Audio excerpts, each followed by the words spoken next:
Hello, Dr. D. This is Scott Melka. I'm recording my You Are the Professor Week 8 deliverable for my capstone. My topic is strategic management. I would like to introduce Beth Murphy, who has graciously agreed to participate in our capstone final project. So, Beth, would you mind just introducing yourself, talk about your role and maybe your responsibilities, and then maybe talk a little bit about what strategy means to ForSource?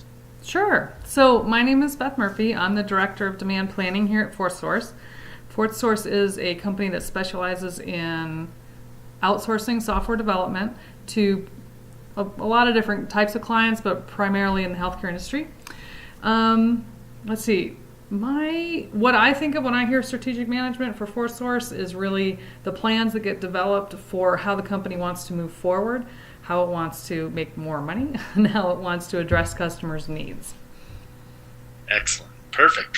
So what I'd like to do first, Beth, is just kind of talk about a simple strategy development model. So Okay. as you can imagine, in academia, there's just so many complex models. I kind of want to talk through a very simple one and then really hone in on what you and I talked about even before today's session, which is the fact that ForSource is really looking at better ways to manage their strategy development and such. So it really is a 5-step model, as you can see. It starts out with determining where you are. So what are the markets? What are your customers' needs? What are the competencies of your organization?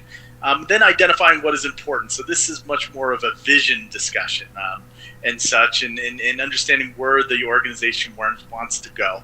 The third step is then taking that vision and putting it into tactical plans so that you can execute to them. The fourth piece is determining who's accountable, who's managing the budgets, the staff, what are the staff's availability. And then finally, how do we measure, review, and adjust? So how do we continuously improve the activities that the organization's doing so that our strategy could get better over time? So, Beth, when you see this, what are your thoughts on this? What do you think, how could this potentially fit in at ForSource? Well, so first of all, I think it's great to see all these things kind of blocked out in this way as far as when it comes to developing strategy for a company. Because a lot of times it's just sort of a rather fluid conversation. Someone has an idea, it gets passed along the lines, and sometimes it happens, sometimes it doesn't. I think for ForSource, areas where we kind of struggle maybe a little bit is that upfront bit around identifying what's important. We certainly always track the customer's needs. That formal conversation internally about what's important to ForSource to move forward, I think kind of gets skipped over. Going through the conversation of what we have to do to achieve it, I think we've got that really well worked out. Determining who's accountable is a little bit tricky, and our measurements leave a lot to be desired. So why is accountability tricky? Well, because we're a rather small company, I would say we don't necessarily have real clearly defined roles for new paths and new strategy. Those kind of fall on whoever came up with the idea. If they've got the time and the energy to actually implement an idea all the way through, then they run with it. If they don't, it kind of frequently falls on deaf ears. Interesting. So I almost think of that as kind of organizational structure, right? Mm-hmm. Maybe because of the size of ForSource, you don't have those separate strategy development folks. Right, I agree. It's a smaller company, and so people wear a lot of hats. Mm-hmm. Yeah, and maybe even the competencies. Maybe you don't have people who drive, to understand exactly how to move forward with strategy and such. Yep. Okay, good. Well, good. Well, I'm hoping that made sense. Mm-hmm. The next piece I want to look at is talking about analytic framework. So this is a framework that helps to drive how the organization ForSource for you looks at customers, how they look at the markets, what really again drives the activities and such. So as you can see, Porter created these 3 generic strategies, and Porter was a management scientist who specialized a lot in competition and such. So if you can see these 3 generic strategies, you see the first is based on costs. And it shows, high profit margins and such, where, you get the highest value out of each dollar based on profit that comes in. The second is low margins. It's kind of like widgets, selling widgets. The amount you make per widget's small, but you're going to sell a lot of them and make money that way. The second piece is, how do you differentiate yourself from your competition? So this is what makes you special, right? And why people would want to come to you beyond price and such. So I always think of this one as Apple and what Apple brings to the market. And then finally, you have the narrow or broad market approach. And, for me, a narrow is a very boutique firm and such. And then broad market would be things that we would do or would see as Walmart, where Walmart sells anything to anybody at any time. So when you look at these 3 strategies, can you see 4 sources strategy within these? I don't really know, to be honest, which one of these we would fall into, because we deal with offshore resources, offshore software development resources, and it's a similar model to the companies that offshore to India, whereas we offshore to Mexico. So we market ourselves as having very low cost resources, and obviously we do a high amount of volume of those resources, so that kind of leans towards the overall cost leadership model. However, we really do market ourselves on the fact that we're dealing with folks from Mexico, so they're in the same time zone as the United States, and that sets us apart from doing offshore activities with folks from India who are on literally the other side of the world, and so that causes complications. So I don't know. I don't know which one do you think is better, and I also don't know which one we would fall into between those. I don't think we're in the focus group. We're certainly not a Walmart. Yeah. So I agree with you. As you go through that, it didn't seem like a focus, right? You're not a boutique firm. I know you have lots of customers. Right. Like you said, you're not Walmart selling to everyone. You do have your sectors. It sounds like. So when I look at overall cost leadership, I think, or what's your thoughts around high profit margins? I mean, do you get high profit margins?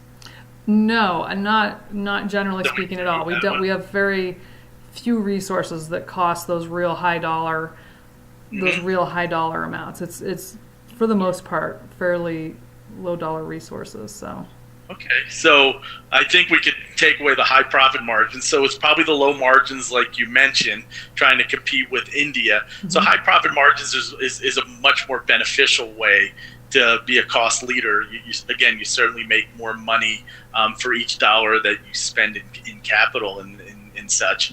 So low margins are kind of a secondary desire. I do find it interesting when you talk about differentiation.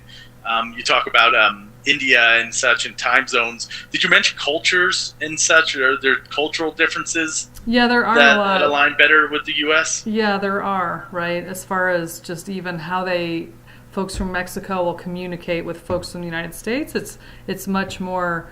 There's a lot more commonalities and more of, I don't know how to say it, it's more soft skills stuff, but just when you're trying to work with someone from Mexico to describe what it is you're looking for technically, the communication goes much better than and typically speaking, right, than when you're dealing with someone from India. Not only culturally, but also time zone wise. If you're not getting your point across, they're 13 and a half hours ahead, and it takes a very long time to have that kind of a conversation. Okay, good. And that's interesting because in India you would think that they all speak English there, but it sounds like the English, though, coming from groups in Mexico is better. Is that true? Yeah, our folks all are trained in English, and they have continuous education on English classes and working within the United States culture, and that's a big focus for our folks. Oh, good, good. So then I think you do differentiate yourselves, right? So you do work through, this is how we work within the Mexico outsourcing community versus how they would do it in India. So you Right. probably have both, and it feels like you have both, and, It and, does. and it feels like maybe that's not right because if you differentiate yourself and can show your value, you shouldn't have to work within such low margins and That's a such good because point. again, Yeah. you could work through that Yeah. piece. So if you're better than India because of these values and such, you should be able to put those forward and such so that again you can remove some of these low margins and hopefully raise the margins. So Yeah, interesting. that's a good point.